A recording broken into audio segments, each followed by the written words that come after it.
What's going on, guys, and welcome to another episode of Tasty Tuesday on Tasty Loot Gaming. In case you don't know, Tasty Tuesday is a show where we talk about gaming news of the prior week. My name's Seth. I'm Chevy. And I'm Chris. And quick reminder, make sure to check out this month Galaxy and Broforce. That will be what we'll be talking about on Plus Club at the end of the month. And in case you didn't see the last month's Plus Club, link up above. We cover Num Num Galaxy and Helldivers, something. Democracy Strikes Back. Yep. So let's get into the news. What is our first bit of news today, Chevy? So, the Final Fantasy creator is partnering with Bravely Default. That's Silicon Studio and Mistwalker. Mistwalker is a company that worked on Bravely Default, obviously, but they also did Lost Odyssey and Blue Dragon. Okay. They're coming together to make... It's not confirmed if it's a role-playing game or not, but the image is an armored-clad knight wielding a sword. One company is really good at, game design, and the other company is really good at making high quality games. So they want to see if they can bring that together to make a game. Is this going to be on PS4 or console or handheld? No information. Mm-hmm. Well, I think it's interesting because Bravely Default is highly acclaimed. Mm-hmm. A lot of people really liked it. I have not played it myself. I know you own it. Mm-hmm. Have you played it? A little bit. So far, it's pretty cool, actually. Yeah. They're making a sequel, so it must have done well. Yeah. And then Blue Dragon, which I think was mixed, and Lost Odyssey also, I think, was mixed. Yeah, the problem those two games have is they're super Japanese in nature, very grindy. They didn't be received as well here in the States. So Makes sense. I'm personally excited for any new. I'm gonna assume it's gonna be an RPG. It doesn't make much sense to me for them to be deviating from what they do already. I'm excited for any new JRPG games. I'm not even a huge fan of them, but it's good for the ecosystem of games and genres. It's kind of a dead genre here in the West. But yeah, that's cool. I'm hoping it's gonna be a 3D current gen game that'll be big and just really something to look forward to for RPG fans. What do you guys think? I played Lost Odyssey and I actually really liked it. I did too. I really like JRPGs, so I imagine it's going to be graphically very, very well done. And gameplay is, I'm hoping it's JRPG. I mean, the companies, that's what they make, so stick with that, and I think they'll have a good game that JRPG fans will love, and maybe other people, maybe. Yeah. Well, the one good thing that Mistwalker does is both, not in Blue Dragon so much because it's pretty much Dragon Quest, but in Lost Odyssey and in Bravely Default, they're really good about using being experimental in systems in the way the game works. I remember both of them being very much like a traditional JRPG, but they had these neat little extra systems that were involved in aspects of the game. Like in Lost Odyssey, combat had the ring that would come in, and if you line it up right, you hit harder, and just to be a little more involved in the combat. It did make combat flow a little better, I think. Yeah. And obviously Final Fantasy is used to making AAA titles, so if they're handling that aspect and the other company's handling the idea process, I think we could have a really a big winner here if they get it right. So Yeah, I would love to see some excitement in the RPG community for sure. The last time we saw that was Ni no Kuni. Yep. I feel like I think Kingdom Hearts 3 and Final Fantasy 15 are finally starting to create some pretty decent hype. Final right Fantasy 7, of course. Yep. But yeah, let us know in the comments below. Are you excited for any new JRPG made by Final Fantasy creator and people who made Bravely Default? Let us know. For a second bit of news, Gearbox says that Battleborn is a gamble with how much they've invested, because apparently they've spent more than what they spent in Borderlands and Borderlands 2 combined on a game they don't know is going to do well or not. It's completely new IP. It's about as far as I know on that subject, but what do you guys think about the idea of them investing so much on a game that they're not sure is going to be successful? I think it shows a lot of I don't know word I want. I guess another way to word it is we're coming out of that time where everyone's so afraid to make investments and take risks, and It's exciting again. And people are starting to not just make Call of Duty clones and just first person shooters and stuff because that's what sells. And a little bit we played of that game, it seems fun. It's cool. It's a lot better than I thought it was going to be. Interested in actually watching the progression of this. I do think it's being a little overshadowed by Blizzard's game Overwatch, but Definitely. I think there's room for both. They're not even that similar. I mean, they're similar in some ways, but like playing, I haven't played Overwatch, but playing Battleborn, it didn't feel like what I think Overwatch looks like, if that makes sense. Overwatch seems a lot more Team Fortressy, and Battleborn kind of does too, but at the same time, Battleborn feels a lot more like a MOBA. It also feels a lot like Borderlands still. It feels also like Borderlands Yeah. as well. And they're both super creative games. And not to really make the subject about comparing the two, I think maybe there's a word you're looking for, I'm not sure, but ambitious. I think it's a very ambitious thing for them to invest so much on a passionate idea that they're like, I think this is going to be fucking awesome. I think people are going to like this. Let's fucking go for it. And I have to commend them on that because I've played it. I like it. I will be buying it for sure. So they already have my money. What do you guys think? What do you think? I said it before. You gotta take risks sometimes, and you gotta. I mean, yeah, you invest a lot of money in it, but the payoff could be really well because you're spending all the extra money to develop this game, then instead of trying to rush it and just throw it out there. So, I mean, and the name alone, Gearbox. I mean, for me, carries a lot of weight. I've played a lot of their games, and I've really enjoyed all their games. So, Except for Alien Colonial Marines. I say they have a hit and miss record, but their hits are always hits. Really good. Right. So, Really good. I mean, I don't know a single person who hasn't cracked out on Borderlands 2. yeah. Yeah, those people are people who didn't play it. Yeah. So, and it feels a lot like that. And like I said before, the little bit we played, it felt that way, but it had like MOBA systems, and I think in a really good way though, because I really liked like as you're playing through the level and you're leveling up as you're going. And here's the big winner for me. You don't have to do versus. It has a co-op mode, so you can actually go through and play missions and stuff with people, which I think is great. So. Is that you? Apparently. That was creeping me the fuck out. Yeah, definitely. Another thing too that I noticed is the polish in the game. Yeah. It's a well crafted game. And you know, they're talking about the amount of money they put into it and the amount of time investment they put into it. It shows. It's a really nice looking game. It's really smooth in its animations. The gameplay is really fucking just on point. It feels really good. And it's not too complicated. It's not too simplistic. So I don't know. It has a really good vision, in my opinion. Well, I think 2K feels confident about this too because 2K also came out and they are expanding Gearbox's studios. So they're getting a whole new building and everything, becoming a bigger development team. So I think even 2K has got some confidence in this investment. Well, and the amount that Borderlands 2 sold, they're going to have to expand. Yeah. Yeah, so overall, I think it's cool. I'm happy with their decision. I'm already going to buy the game, so it worked, at least on me. Any last thoughts? Don't be afraid to take the risk. Yeah, got to take gambles. What do you guys think? Let us know in the comments below. Are you excited for Battleborn? Do you think it was crazy of them to invest this much in a game that you might not even like? Let us know. It is rumored that Battlefield 5 will be a World War I game, just like in the same vein as the other Battlefield games. This comes from, I believe, NeoGAF. I think it's one of those video game forums. But yeah, a lot of people are arguing over this, though, because I guess that there's been speculation also that they'd be making a Battlefield 2143, which I would fucking love, although Battlefield 2142 did not do that well. It's my favorite Battlefield. What do you guys think of another Battlefield game? Is it too soon? Is it not too soon? And what do you think about World War I as a Setting? setting? Thank you. Yeah. A setting for the game. Real simply, when was the last time we saw a World War I or II game made by a AAA developer? World War I game? I don't think ever.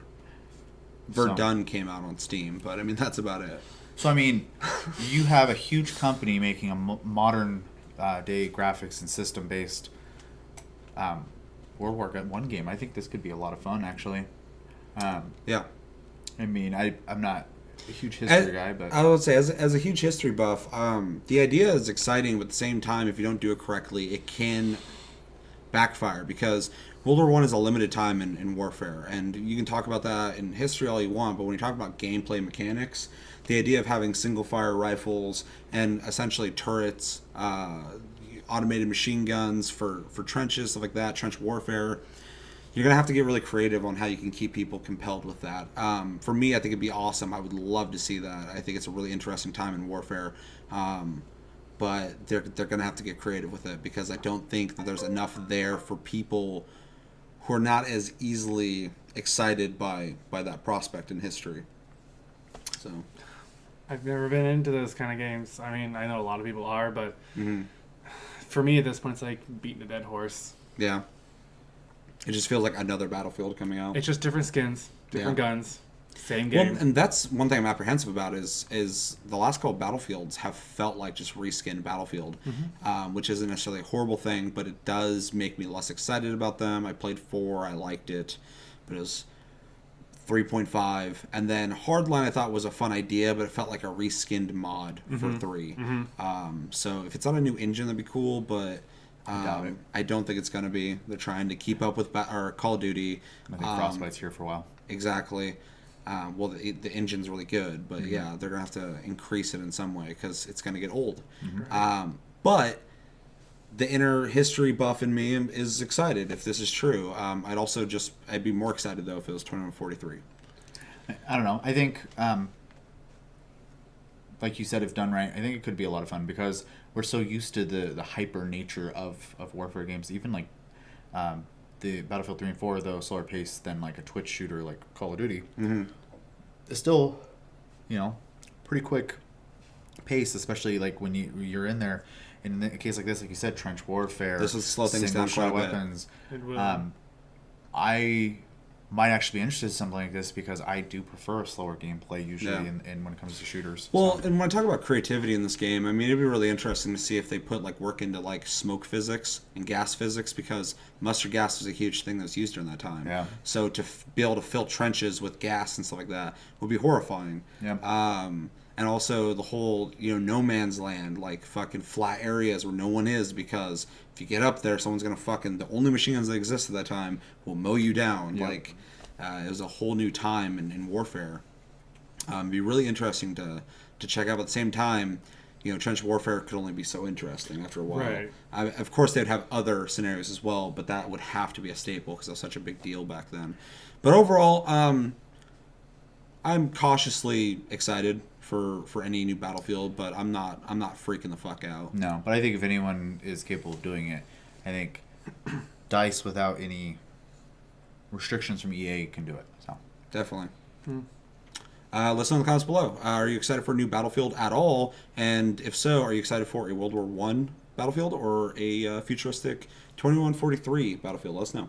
So for our next story, Sony has filed a patent for a glove controller to go with their VR. This is going to be in the same vein as like the Oculus Rift hand controllers, and even I believe the HTC was also developing hand controllers for theirs.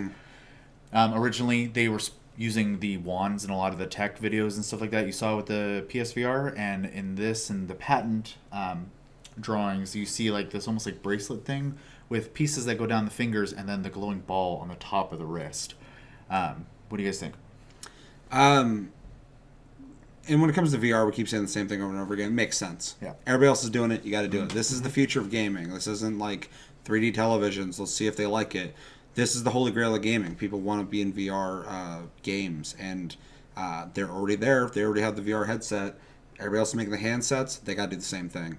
Hopefully they turn out really good. I was actually surprised to hear that they're going with the glove type thing versus the wands, because they already have the wands made. And I'm sure they'll work, but it's cool. I'm excited for it. As excited as I am for anyone to be making that. I think it brings in more immersion to a game they're already living in, and yeah, it's cool. It's quite the fashion statement. The only reason I say that is because they want to stick with these glowing orbs with all of their things, and I'm sick and tired of these glowing orbs on everything that PlayStation puts out. Yeah. Like, no other console, like the Wii. There's no glowing orb on that. It's just a controller. It makes sense for their tech, though, because they're using the camera to trace the lights. Well, upgrade your tech. The controller light is going to be part of that as well. That thing drives me nuts. Well, a lot of people speculate that the light was supposed to be on the controllers for that, and they abandoned it. Right. Which would make a lot of sense because it seems like a good early idea, but the way things are going now, how are you going to use that? Like, there's not really anything that's really that cool about it. Yeah. Well, and the other thing, too, is this is a concept.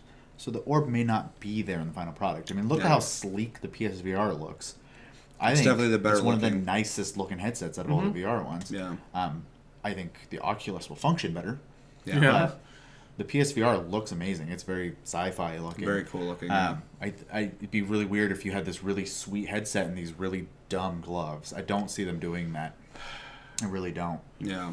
I think, like you said, they have to. Everyone else is.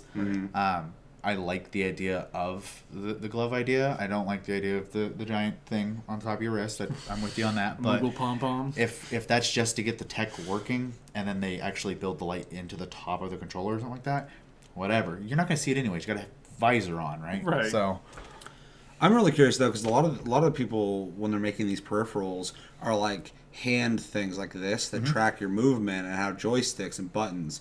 Whereas if this is some kind of glove peripheral or some kind of wrist thing, I'm wondering how the button inputs are going to happen and how that's going to work, because I feel like you're still going to need analogs. I can understand, like, it understanding or registering input of like reaching out and knows where your hand is, and then when your fingers do this, you grab something, which is awesome. But at the same time, you're still going to need those X, triangle, circle, and square buttons. well, yeah, we shoulder don't want buttons. this to be the power glove all over again. Exactly. That's what I have flashbacks of. Yeah. Every time someone says something, it's power glove. Yeah, no, that is not a good idea. Like programming motions to be buttons and stuff like that. I don't think that's a good idea at all. No, Nintendo tried that, and they sold a shitload of them. People weren't happy with it. So, So yeah, they have to do it. It's cool. I'm excited for it. I'm excited for all VR. I think E3, we were talking about this earlier, is going to be fucking just riddled with fucking VR stuff this year, because it's coming out year of VR. this year. Super excited for VR. I'll be buying it all of it, all the VR. all the VR. But yeah, let us know in the comments below. Are you excited for VR? Are you excited for hand peripherals for grabbing things? Do you think them doing this is a good idea? Let us know. So for our last story, in vein of Pokemon's 20th anniversary, Makes me feel old. yeah, during a Nintendo Direct, or as they named it, Pokemon Direct, Pokemon Sun and Moon are officially being made. So it's a new Pokemon title. I can't believe it's already been, I think, 3 years. 3 years, you said. Yeah, since X and Y. That went by really quick. Yeah. So I feel like they just came out. Yeah. really cool, though. I mean, I'm excited to just kind of jump in there. I'm a huge Pokemon fan. I hope it's not just a reskin X and Y. I do hope they add some new stuff to it. But, yeah, no, I'm pretty excited for this. I kind of fell out of the Pokemon thing. I played it when I was younger. I loved it. I still appreciate it a lot. But playing the last two that came out, I realized I'm just kind of done with the formula until they make like a full-fledged 3D awesome looking one on the console. I don't really think I'm going to be too excited for it, but it is really cool. I'm happy to see that Pokemon is still alive and well, putting it lightly, and the whole phenomenon's still going. It's cool that there's new games coming out. I hope that they up the ante as the last ones did in the way the game looks and the systems and all that This is a stuff. huge jump, yeah. Huge jump. It needed that. It was exciting and cool. But until I see anything on it, I'm happy for Pokemon. I'm happy for them. But, I'm not excited. I mean, I'm intrigued by it, for sure. I'd like to see what they do with this next system. Other than that, I don't really have much of a say, other than we've heard about this for a while online, and the common joke for a lot of the groups I run in is Pokemon S&M. There you go. No, that works. That works. For a second, I was like, wait, what? I'm like, I got it. Yeah, well, I mean, what do you think of it, though? Like, you said a little bit, but... My biggest concern, because, I mean, overall, I'm excited for this. I own or have owned every single core Pokemon game. When you're even talking about also they're going to re-release the originals. Those are out now. And you can, like, use the bank or whatever, so... Yeah, so they re-released the original copies, including the missing no glitch and everything. Red, blue, and yellow. They barely modified them, and by that they added the ability to trade via the 3DS and use the Pokemon Bank, so that you'll be able to take your Gen 1 stuff all the way to don't even know what gen we're on, 8 now, I think. Something like that. So that's pretty cool. I'm kind of like you said, I really want them to add some features because I played a lot of the last 2 games. But there's not a lot of new going on anymore in that case, and I did put a lot of hours, so I need something else to make me want to be into it again. My biggest concern, though, is because it's the 20th anniversary, and because of the way Omega and Alpha work, they're just giving out legendaries and mythical Pokemon now. So the rarity factor is like... Makes sense. Hopefully they still like have some sort of like rarity to the next one, and they're gonna have to add a lot of it to have that feeling. They'll have of, to balance that out. I got this crazy rare thing instead of it just being handed to me because it's their birthday. So. Yeah.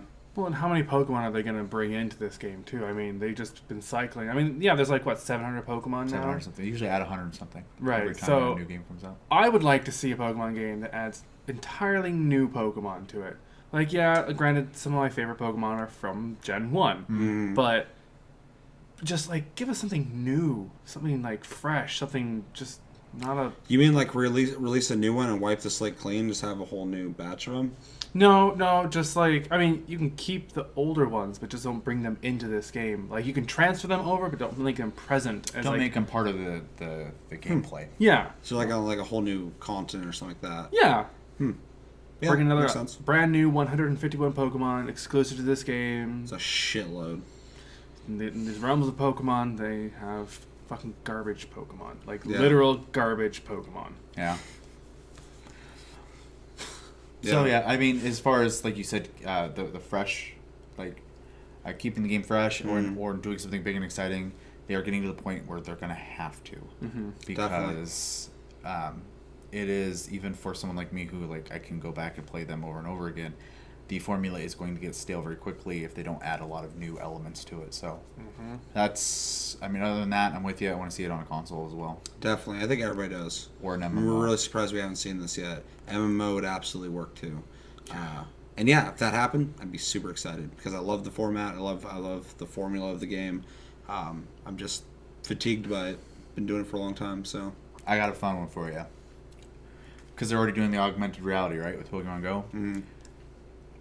Nintendo's not going to do the VR thing, so put it on PC with Oculus Rift and give us a VR space where we can literally wander around, meet other trainers, go to the gyms and stuff like that. That would be probably an ultimate Pokemon experience right there. That'd be awesome, yeah. So, No, I'd be totally into that, but I'm into anything that's VR, so you put me in anywhere, I'm like, this is cool, this is a nice kitchen, I like this. yeah.